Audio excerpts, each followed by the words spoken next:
welcome everyone to this Toolbox Talk on getting paid in the pandemic. The webinar has really been designed to help educate clients more on the best practice of debt management, with a specific focus on the construction industry today. We've just noticed a lot of clients at the moment are a bit too busy to follow the best practice the whole way through, and therefore we've been partnering with Optimum Recoveries and STG Legal, and today we'll get some best practice tips on what to follow. We'll be discussing several key areas, such as the need for correct terms and conditions. I'll also be looking at better using Xero invoice templates that include the terms and conditions actually attached to them. And also we're discussing e-signatures and other technology that can streamline this process. So a few key areas there. And at the end, we're going to give you contact details, and give some summary notes with people you can get in contact with. And also just a good reference point for you to be able to maybe add to your existing systems already. So maybe to start, I'll hand over to Angela McDonald. She's the Managing Director of Optimum Recoveries. And we've got solicitor Samantha Goddard, Managing Director of STG Legal, who work closely with Optimum as well. So take away, Angela. Thank you, Michael. Okay, so yes, as Michael mentioned, I'm from Optimum Recoveries. We are licensed debt collection agents, and I guess really that's a fancy way of saying that we help businesses stay in business through the savvy application of debt prevention, debt management, and debt recovery strategies. We work closely with specialist solicitors, and Samantha Goddard is here with me today, and she'll cover the legal aspects of the changes and what's going on in the climate right now. So I'm really pleased that Sam's here. We might cover off a little bit of housekeeping for the people that are here today. So Sam, over to you. Yeah, perfect. Thanks, Angela. So a little bit of housekeeping to start. So we just want to obviously let everyone know that today's session really is just some general advice in the area. It's not legal advice, and it's not supposed to be legal advice. Everyone's situation is going to be very, very different. So we would encourage you to ask as many questions as you can today in the chat box, which is on the actual Zoom. Otherwise, we will have plenty of time at the end as well for questions. I'll just let everyone know as well, this is being recorded. So if you'd like a recording of today's session, reach out and we will send it through. Otherwise, we can provide you with a copy of all of the slides and whatnot. So without further ado, let's dive into the good stuff. Angela, I'll hand back over to you. Diving in? Dive in, okay. Yep. All right. So we wanted to have a chat about the current state of play. There's no point talking about what we are experiencing without diving into some of the stats and facts that are happening right now. It's a very different game that we're playing in 2021 than it was in 2020 and 2019. So we will cover some stats and facts for you around there.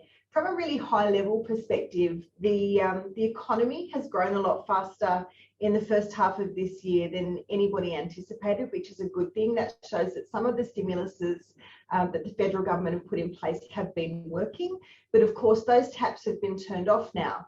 So we'll need to see the outcome of that. Our most recent lockdown suggests that we're at least starting from a strong base, but a lot of issues in relation to vaccination and whatnot will still need to be played out. Lockdown extensions and expansions to regional areas as well will have huge impacts on small businesses, which haven't been impacted so much now. You can imagine, you know, a business in Burke, a small business in Burke is going to be so much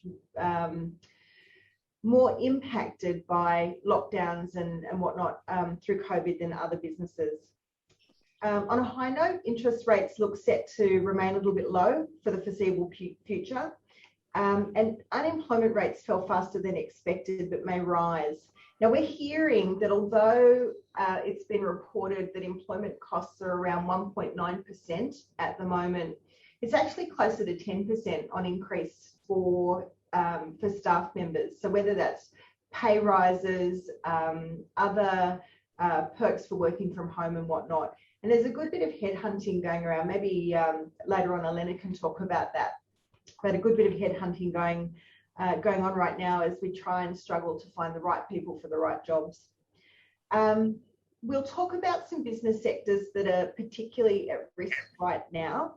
And there are some surprises in there. What we can tell you too is if you've ever been to one of our presentations before, you'll know that we're big supporters of credit bureaus and information that can be shared amongst creditors to protect themselves, like a warning beacon. So more than ever, credit inquiries are on the increase. But surprisingly, creditors aren't necessarily default listing their customers who are paying late or paying slow. So there's a bit of patience being applied at the moment, but we wonder just for how long that will last. So yeah, credit inquiries were up 26%, but defaults had decreased by 23% compared to last year and almost 50% less than 2019. So we're not reporting our bad debts. We're going to jump into some stats. Sam and I prepared these for you from the latest Creditor Watch data. And what we're looking at here, and I hope you're all sort of running your cursor down the screen trying to find your industry sector, but we're looking at payment times by industry type. And what that means is against a normal 30-day account, how are people really paying? You can see the 2020 in the darker grey and 2021 in the lighter grey. And the construction sector, which is what we were aiming at today, you can see is paying a little bit slower. So right now, construction is paying around 53 days on a 30-day account. But sorry, what was that? No? Okay. Around 53 days on a 30-day account. But I guess what we recognise is that not everybody's account is a 30-day account. That's just the usual measure here. So if you think about some sectors where an account is a 14-day account, to be paid at 53 to 55 days is quite horrific. Transport, postal and warehousing hasn't been travelling very well. And it's interesting because particularly in the early phases of COVID, we absolutely relied on the trucking sector and the cold or refrigerated truck sector and cold storage to get things through for us. But their sector's struggling a little bit at the moment. Administrative and support services are also struggling. And that could be a lot of outsourced style contact centres or back office centres, where some businesses have reduced what they outsource and they're bringing it back in-house to keep their own people busy.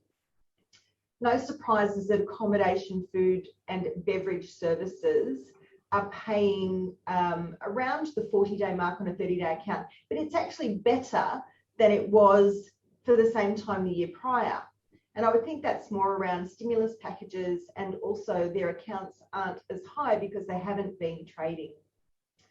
And retail, not doing as badly as we would expect. I think a lot of businesses have done the right thing and been able to get online and continue with their e-shops. Did anyone have a question around that? Or Sam, did you want to add anything else there? I think you covered everything of the main points. I just think really, in a nutshell, I think it's more important than ever, I suppose, to make sure that everyone's choosing the right businesses to work with, because you can see that, obviously payment terms are being drawn out. So people need to make sure they're on the forefront of that, and that if they are going to be working with any new businesses, do your research on them before commencing work with them, would be my main takeaways on that. Mm-hmm. Awesome. Okay, thanks for that. Michael, did you want to add anything about that? Well, I think that was pretty well summarised. I think, doing the due diligence at the start, really important, because as long as you're working with good operators, then it shouldn't be an issue. Yeah. I think that the construction industry there is quite a dominant graph though out of the whole lot. So it's obviously still one of the concerning long-term payers. So that's obviously that effect that has on cash flow it's pretty important that that's managed well.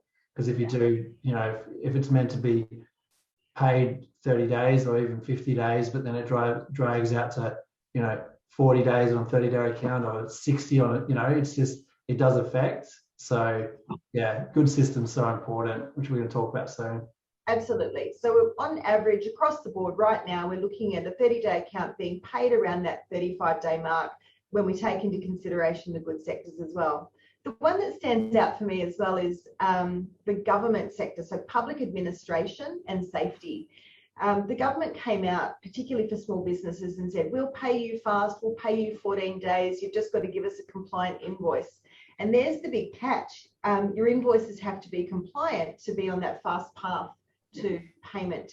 And given that on average, instead of paying the 14 days advertised, they're paying around that 35-day mark, either they're not walking the talk or people aren't providing compliant invoices. So getting your dots and crosses right, your purchase order numbers and all of that sort of thing. We'll do a little bit of crystal balling, a little bit of prediction next. And that is around the probability of default by industry sector. So we saw the actual facts of how people were paying. This is where they do a little bit of forecasting around where they think the businesses will struggle most. So the chart's on the alternate swoop here, and we've got our accommodation and food services doing it toughest. No surprises there. Transport, postal and warehousing. Sam, you thought that was because they couldn't get across the borders? I thought that, originally they were all keeping us, moving and whatnot. But I think that as this pandemic has progressed and there's been more and more lockdowns, depending on the particular businesses, they may have been working with businesses that are interstate, or they're trying to supply goods interstate and they've been stopped at the border and whatnot. So that's why I suspect that's why we're seeing those trends. Yeah, because Australia, it doesn't affect Australia Post, but it will affect your SMEs, your small and medium enterprises that are trying to, supply, something from a coupling on a caravan to to food and beverages, for example. Yeah, and I guess if the manufacturing chain has stalled, then there might not be things to deliver, so the work could dry up there. Information media and telecommunications blows me away that there is an issue there, because we've never been more reliant on our internet accesses, our access to Zoom, our computers and whatnot to allow us to work from home. So information media and telecommunications in this instance may mean more your local newspapers and that type of thing. Professional, scientific and technical. Your professional services are actually lawyers and accountants. Sorry, Sam and Michael. Things are a bit slower. That's construction. But look, we got slower than construction. That's it. But look at construction. Given their slow payment history, they're a bit more in the middle in terms of the prediction that things are going to be tough there. And it's interesting. Sam and I have been doing a bit of research around that, why that might be. What did you come up with, Sam? Well, I think that at the moment in the construction industry, it's been flowing along really well. There hasn't really been too many changes with the construction industry, even though there has been lockdowns and whatnot. That would be the main point on that, Angela. Is there anything that stood out to you? Yeah, we saw the paper recently from the fellow who used to be part of the QBCC, who is responsible for license verification and making sure that the cash flow statements have been submitted and that people were doing the right thing. He identified that in this past year, there were far fewer construction companies that went into liquidation than there had been the year prior and the year prior to that. But that was not sustainable and not a clear representation of what was happening or what should be happening in the sector. It was quite held up by the stimulus packages and the government. but more around moratoriums that the federal government had put in place, that those companies couldn't be placed into liquidation by creditors, not that they shouldn't be placed into liquidation. Yeah, that makes sense too, because the JobKeeper, the Curate loans, the business boost, all those stimuluses actually boosted so many customers last year. Not for everyone, but for a lot of people, they're actually better off than before COVID. So I'll be interested to see what happens this current year, like this now, the financial year we're in now, when people don't have that same support and the flow-on effect from what's happening in Sydney too. Yes, it's certainly inflated things. And I think that as well, from that article that Angela was talking about, and I was reading that this morning as well, and the ATO has largely stopped its recoveries as well. And that's a key thing, because the ATO is the largest creditor that we have for legal actions in Australia. And essentially for the past 18 months, they haven't been enforcing any of the debts that they have. So it's not surprising that especially in the construction industry, that the insolvencies are down. And it will be, truth will be seen when the ATO starts to ramp things up on the recovery side of things, because the taps are turned off now. There are no more, significant stimulus available.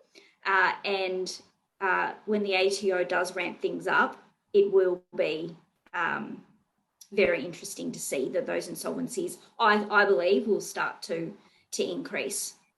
Absolutely. All right. Definitely. Thanks, Sam. What have we got there? Clicking. There we go.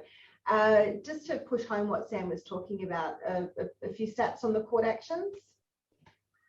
Yeah, sure. So just generally and nationally, I guess, court actions for the purposes of recovering a debt are significantly down in every state except for Western Australia, interestingly. And we were talking about that before we zoomed in today. And Angela made a very interesting point on that, is that, Western Australia is very resource rich, and they also haven't been privy to as many of the lockdowns as the other states. So that's not surprisingly the case. So in every state, recovery actions are down. Nationally, there's been about 37% less actions than the last normal trading period, which was 2019 financial year. And as we pointed out before, the ATO is one of the biggest creditors we have in Australia. They generate, not surprisingly, the majority of the debts in the court actions.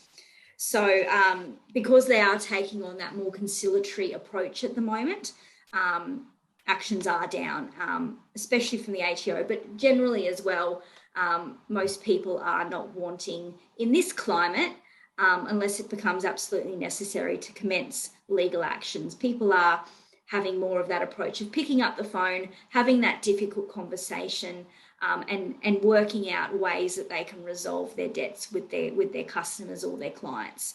And we will touch upon that a little bit later, and how to have that difficult conversation. Whilst it is a difficult conversation, it's one that definitely has to be had at this moment in time. Absolutely. I don't know too many people, aside from the people in our team, that love making that call. Yes.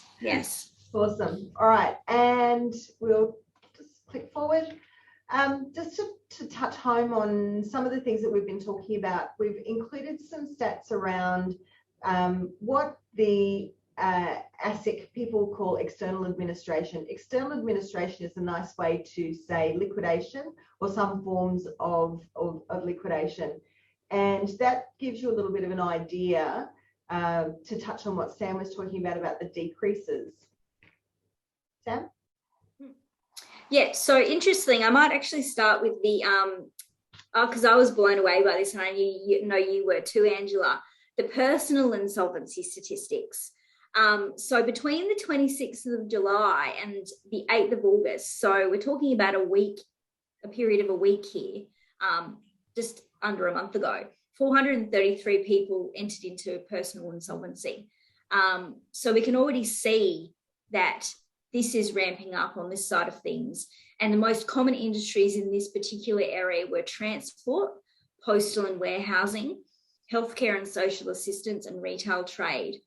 Over this period as well, 80 of these people were involved in a business, and the most common industries included construction. So that, that is a really big takeaway, to make sure that you're working with people that you can trust and that that are going to be, paying their debts to you. Does that line up, Samantha, with the Queensland lockdown, basically? Well, this is nationally. This is nationally. Oh, okay. So that's taking into effect New South Wales effect as well as Queensland and all of this. Yeah, this is nationally, all of the statistics. Yeah. Yeah. But in all states except for Queensland, the liquidations decreased. So so Queensland hasn't really changed as much as the other states. Which kind of makes a little bit of sense. But that doesn't mean that, as we said before, once the ATO starts ramping things up as well, things won't turn the other way. Pretty quickly, yeah. Does anyone have any questions about those stats or want some clarification? We certainly don't want to alarm people. I suppose it's but at the end of the day, this is key, because this, if you've got this in the back of your mind, you need to be working with people and making sure that you are doing your due diligence and you're staying on top of debts, because the longer you leave it, we all know the longer that you leave a debt, the less likelihood of getting that it's going to get paid. So, whilst this is, difficult, it's important. Yes. Okay. All right. We'll jump into some things to reduce the risk of bad debt and what to do if you're knee deep in it. Our message is really strong around prevention being better than cure, and mostly that for us means having solid terms and conditions. If you have an agreement in place with clear terms and conditions, then things like, and this could either be in an application form, a proposal, a quotation, something like that, that you allow people to see when you provide information about what you're going to charge for a service or a good. Then they're agreeing to your terms and conditions at the commencement of the action. There's no point trying to give someone your terms and conditions after the deal's done. The terms and conditions should include things like who you're working with clearly, so understanding who your customer is, giving you some protections around securities, so the personal property securities register, retention of title clauses, an opportunity to go into the premises to collect your goods if that's required, cost recovery clauses, that if you do need to take a legal action to recover your account, the costs associated with that can be borne by the customer. So you're not out of pocket, you're not paying for their poor payment behaviours.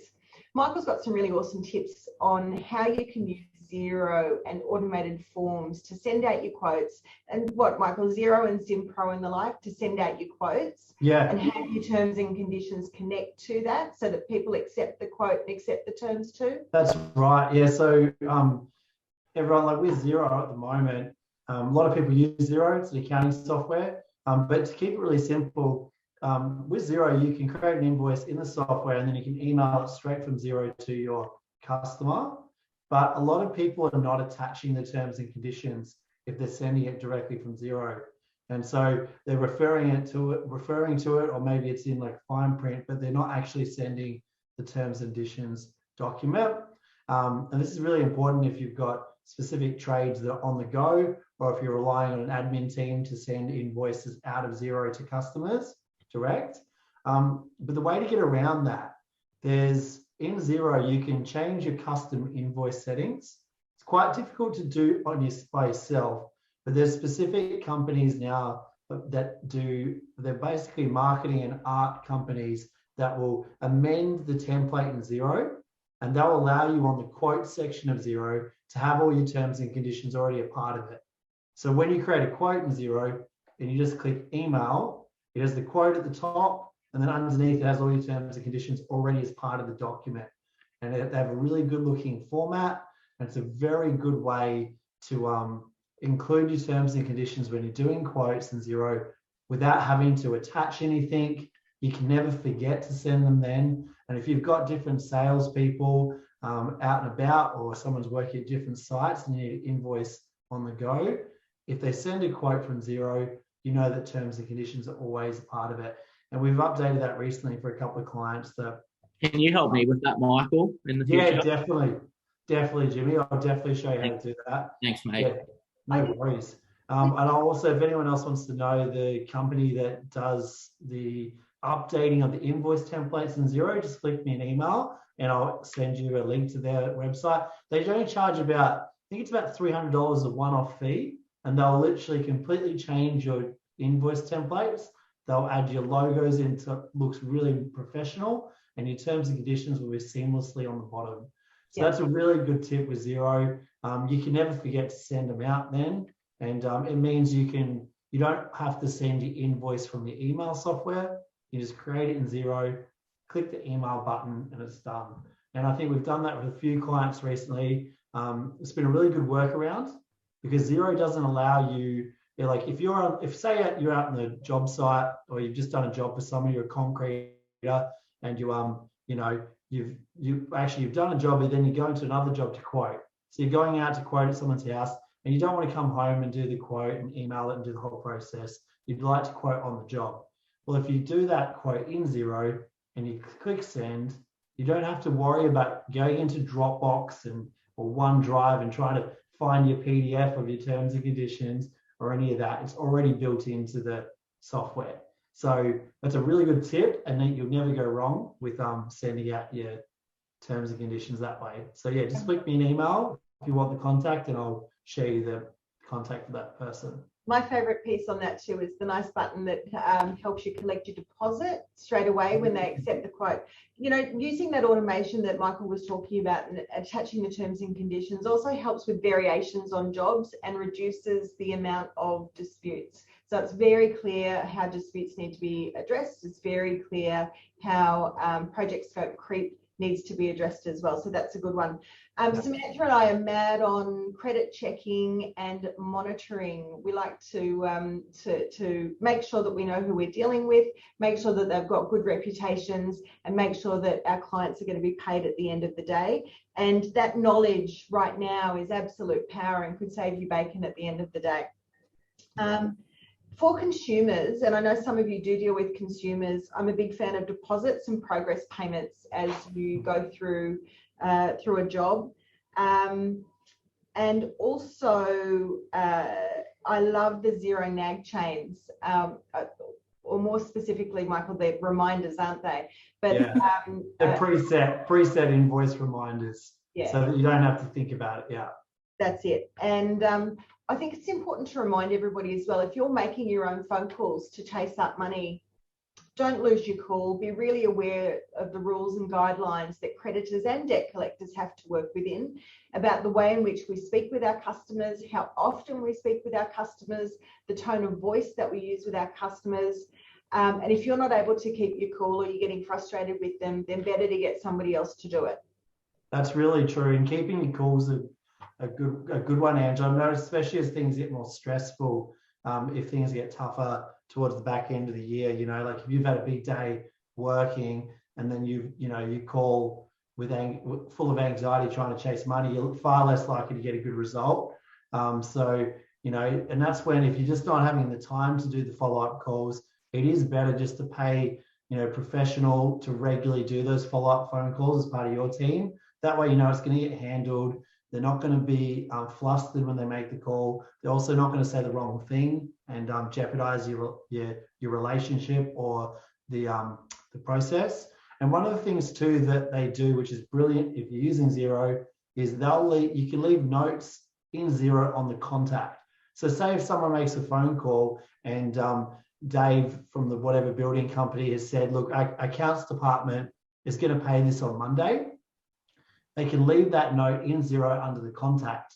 And that means that you've got a full flow of history on that invoice as to them opening it, they've approved the terms and conditions, they've opened and seen the invoice, you've then done a follow-up call, you've left a note on the file, and all that history is there. So it's very easy and it keeps a good flow. I'm a big fan of bookending those conversations. And what I mean by that is if you've had a conversation with somebody, then you confirm it in an email. So I might say, thanks, Michael, for confirming that your accounts department will pay the account on Monday. The account being invoiced for a total of, so we're really clear and specific. For ease, these are our bank account details, and here's a copy of the invoice. If you've got any questions, let me know. Otherwise, thanks for doing business with us. So there's a nice customer service touch there, but there's also the opportunity to really bookend them that they're going to pay a certain amount on a certain day at a certain time. And they understand where to send the remittance advice. They've got the invoice. There's zero excuses for not paying the account.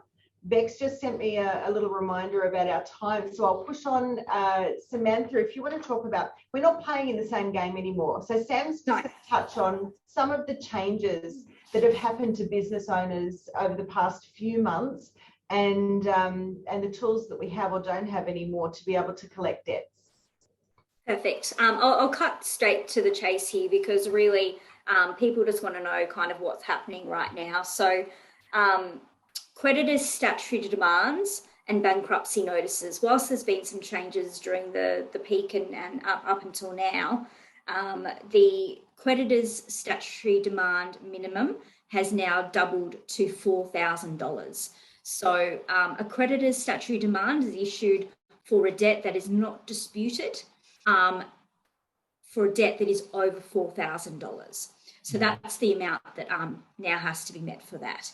A bankruptcy notice went from its pre-pandemic rate of $5,000 threshold to now $10,000. So it's a lot difficult to commence bankruptcy proceedings now as well, or to issue a bankruptcy notice.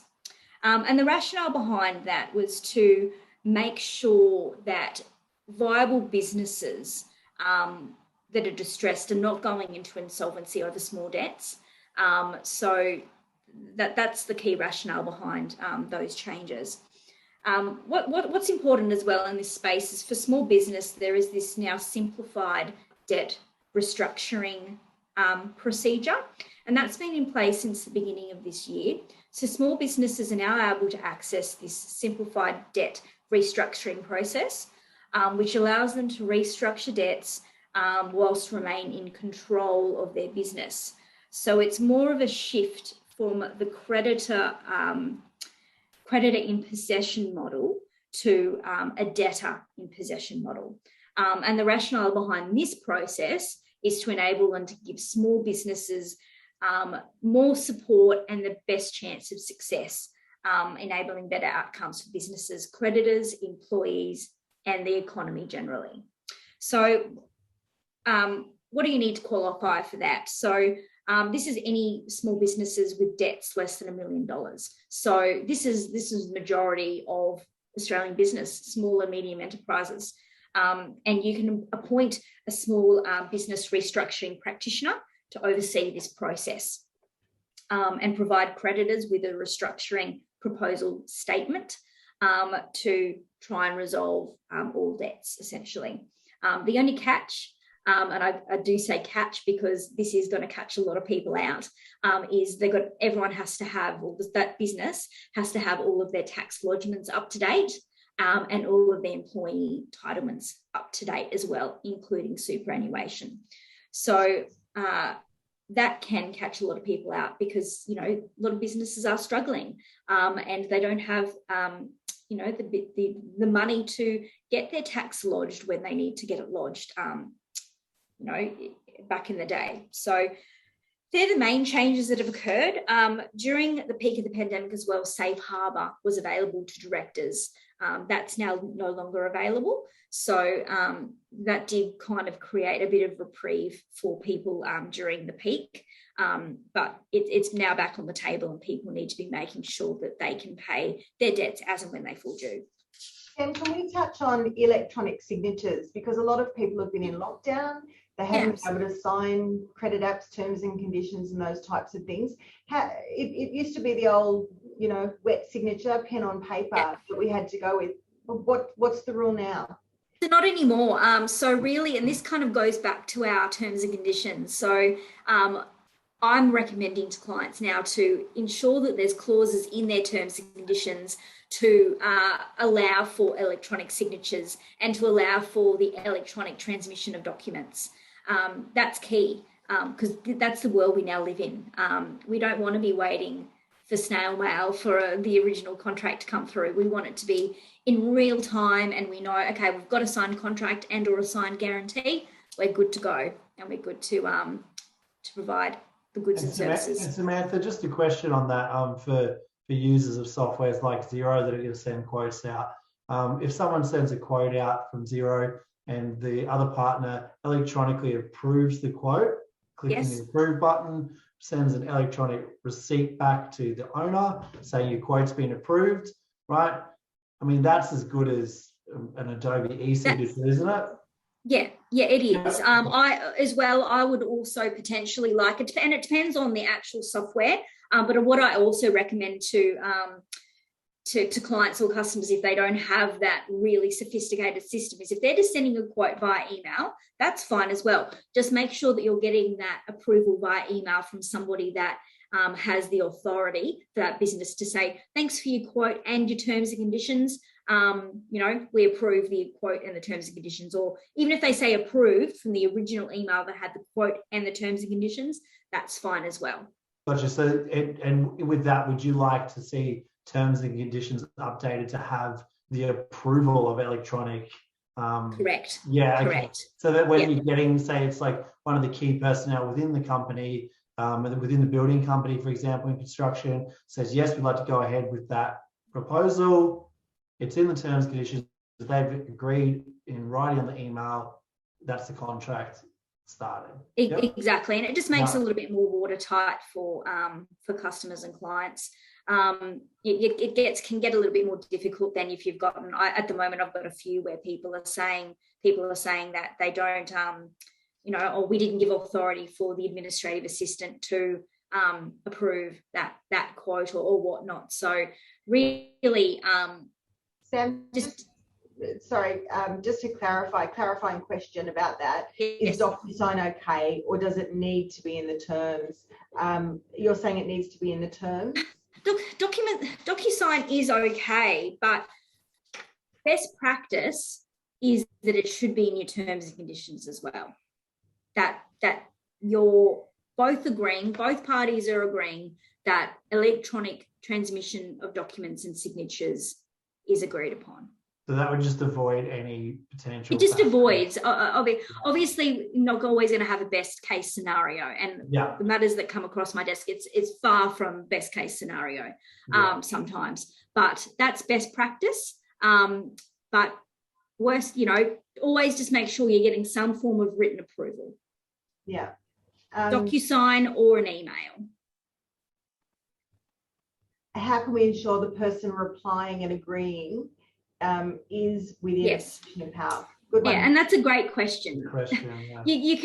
You can never really know for sure, but I would be personally wanting someone who's a director or a secretary of the business. If it's administrative assistant, yes, we can always argue that person has authority to approve the contract, but potentially not. It would be best case scenario if the administrative assistant was sending the signed agreement that the director had signed, for example. So if you've got an email from the managing director saying quote approved, you're good to go. But just be wary, or if you're getting contracts approved by admin, essentially. A lot of them, I know I use a DocuSign type setup, but I need to get an authenticator, a code, and it's connected to my phone. So I have to have that code with that transaction to put the PIN in so that they know that it's me. So that type of thing helps with that validation as well. All right. Anything else that you needed to cover off there quickly, Sam? They're the main points. I don't want to confuse people, and I don't want to get bogged down in all of the legislative changes, because I think people just need to know what's happening now, really. And I've touched upon the main points there. So I think really. Samantha, do you think it's a good idea? So, for how often should clients have their terms and conditions reviewed? Like, you know, say you've done it 5 years ago and you assume that it was good. If it was 5 years ago, I would definitely be saying they are up for another review. There's been a lot of changes, you know, and they should be reviewed. I can't, it's very difficult to put a time on it, but, you know, maybe every 2-3 years, because there's changes to legislation. I know that the Building Industry Fairness and Security of Payment Act, which most people in the construction industry would be aware of, that legislation changed in 2017. So, you know, we're looking at 4 years ago, and I see a lot of terms and conditions which refer to the old act.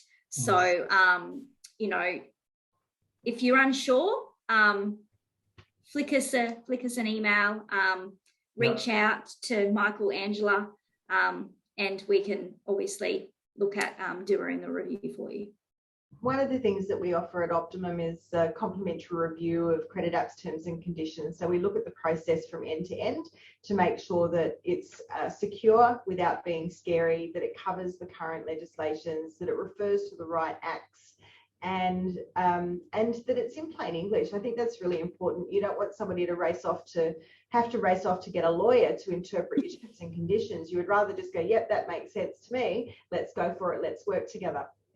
You scare people off as well. You scare people off as well. They don't want to see 10 pages of legal mumbo jumbo. They just want to go, okay, yep, that makes sense. Yep, let's get into it. If anybody's not sure if their current documents are appropriate, then please let us know, and we will help you with a complimentary review of that. Right. We'll move on pretty quickly to actions people should take right now. Thank you, Ant. Yes. Okay, so this is a bit of a rapid fire thing that Sam and I came up with, of all of the good stuff that we need to do right now to make sure that you're in a good position. If you've been forced to lock down or work differently, and I know some of our border clients have had to do that, to work differently, now's a bit of a time for you to work on the business rather than in the business. So it's a time to ramp up your marketing, contact your happy customers, get them to do Google reviews, all of those things that will make you top of mind and help you get more work. We love technology, as you might have gathered today. So we love the idea of streamlining the invoice to payment process. We particularly like, for a lot of our construction clients, the way that SimPro and Xero work well together and help you with your ordering and controlling your staff and stock and all of those other things that help make run a business easier. Credit policies and procedures sound boring, but it's times like these when you do rely on them to help you do more with less. They don't have to be war and peace. It could be an easy dot point flow chart. In fact, we suggest that it is, rather than a big, long, complicated manual. But now's the time to look at those sorts of things as well. We think you need an engagement process that allows you to fully understand who your customer is and who you're dealing with. In this world of companies, trusts, and all sorts of other curly structures, it can be difficult to understand who you're actually dealing with and who's responsible for paying the account at the end of the day.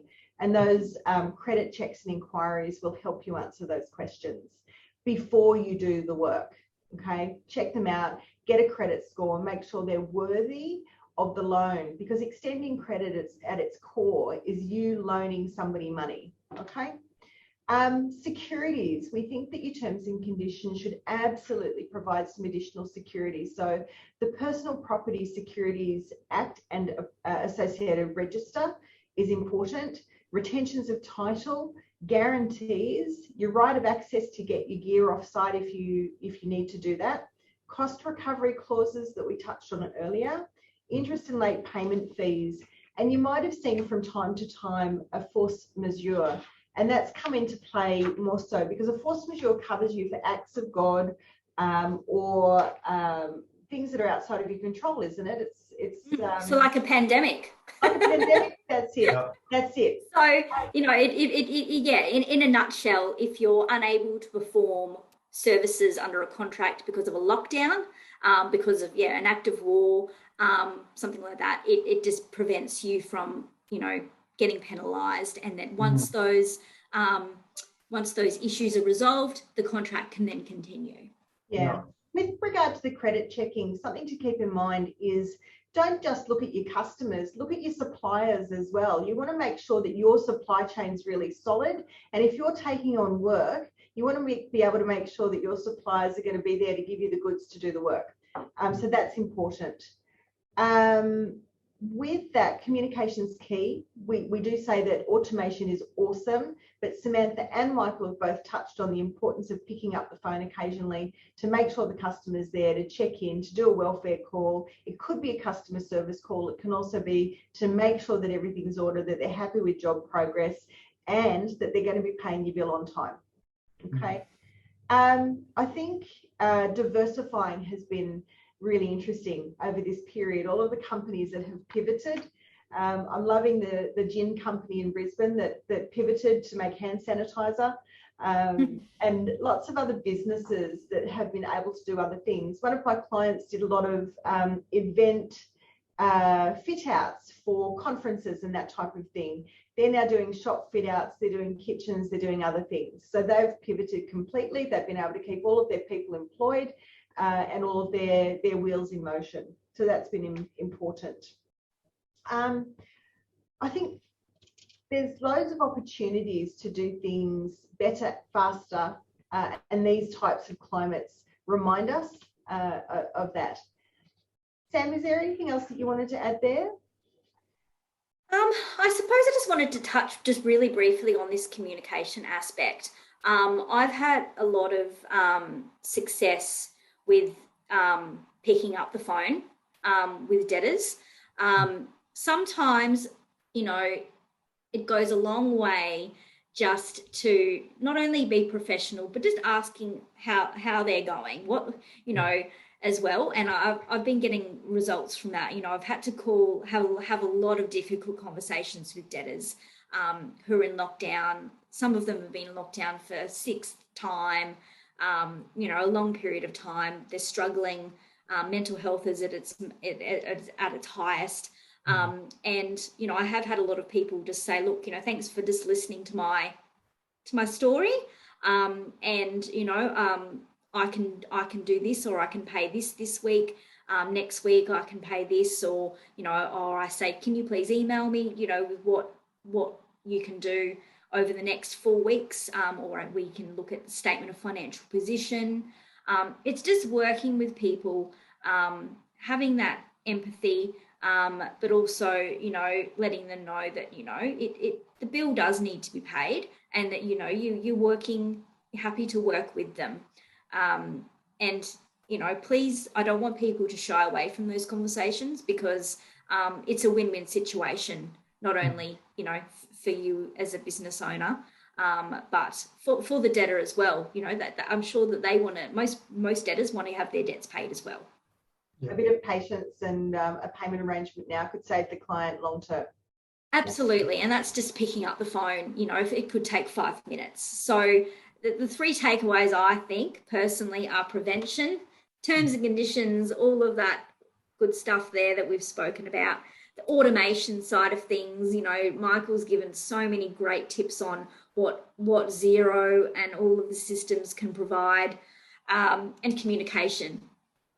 They're my 3 takeaways.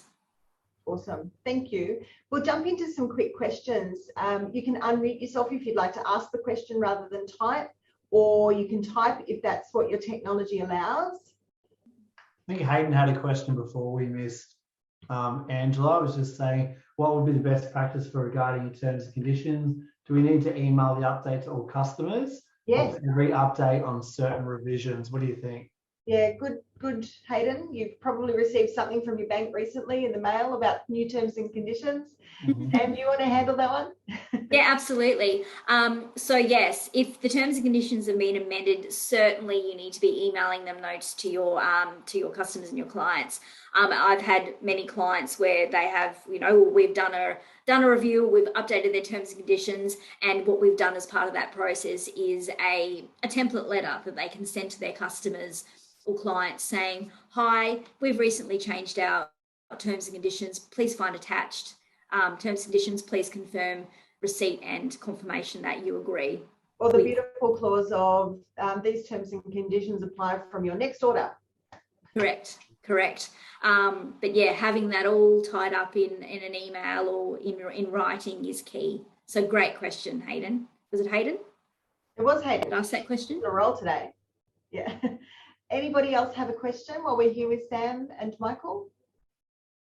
No, it doesn't look like any questions there. Well, if anyone does think of questions later on, they please email them through to Michael and or Angela, and we can certainly answer them for you. Happy to assist. I think the other thing I was just going to say, just to finish, Joe, I think it's really important that while things are good, if things are, a lot of people say, I've generally pretty good opportunity to collect my money, it's not a big deal. But when things get more difficult, and if it could potentially get more difficult towards the end of the year or next year, who knows?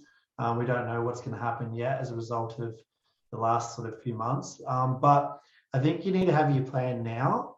It's all very difficult when you're in the heat of problems trying to chase money to try and create systems, and it does take time to get everything set up. So if you create it while things are good, you have a very simple but clear understanding of, well, at this stage I'm going to do this, at this stage I'm going to refer it to this person, and then I know, well they're going to do this, and then if that doesn't happen, they're going to do this. There's little dot points just for yourself to know where a debtor flows. It alleviates a lot of anxiety for the business owner, because then they're not, worrying, oh, I've called them a month ago, I don't want to call them, I'll put it on the too hard basket, and by the time you're actually getting around to following the system, it's 3 months down the track, and you're looking at just, a very serious debt collection process where it could have been something quite different if they had just fallen into a system. So I think a lot of people would benefit from a clearer system. Yeah. We can certainly help with credit policies and procedures to systemize and streamline the invoice to payment process for clients, including those terms and conditions. We've got some freebies for you guys today if you would like contact me. So one is a checklist on how to get ready to make that call. Nobody likes making debt collection calls because you don't want to ruffle feathers or upset a customer, but ultimately at the end of the day, you've agreed to terms and they need to pay. So we've prepared a checklist to help you get ready to make that call. And we've also prepared a little template that we can share with you, which is a request for payment as opposed to a demand letter in this current climate. And if you'd like a copy of that, happy to send that along. Just pop me an email or give me a call, and we're happy to share that with you. Awesome. Fantastic. I think, well, that's pretty much covered it, hasn't it? Ant's just shared, we make all his phone calls. He loves it, and he can get on with his business. We're absolutely pleased to do that for you. That's part of our cash flow collection service. And yes, Ant gives us his ATV on a given day. We make the phone calls and he knows when the money's coming in. So win-win-win. Perfect. Lovely. All right. So thank you, Michael, for having us.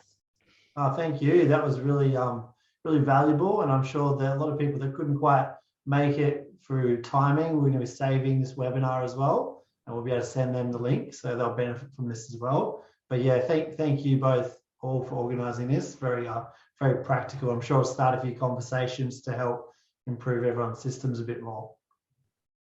Awesome. Thanks very much, everybody. No worries. Have a good afternoon. Thanks, everyone. Thank you. Bye.